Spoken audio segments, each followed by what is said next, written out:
cà ra bom ôn lấp bức mặt số mặt lấy đi nó quơ tiết đại nhá đặt lòng ráy sân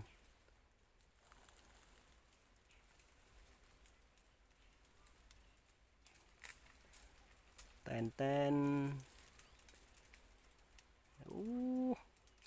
này lục cà này ô bà này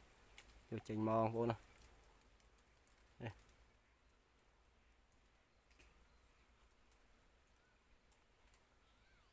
lòng ráy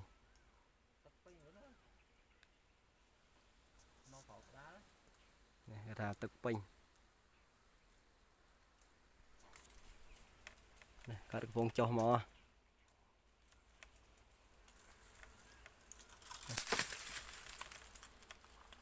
chui tua cắt sân bàn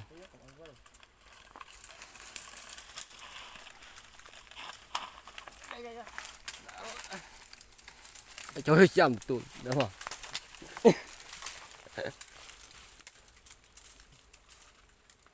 mà không nhớ sao lịch bật đây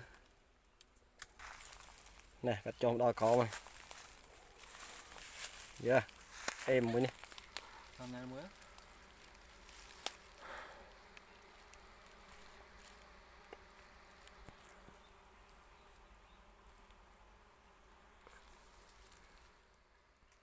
bạn học tập phải rồi đấy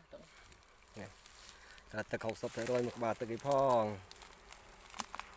hùng mê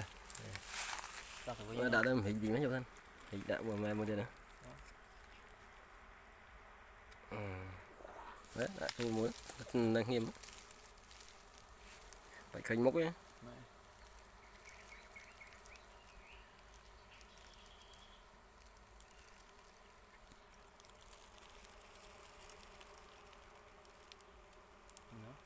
bớt nữa chả đang cắt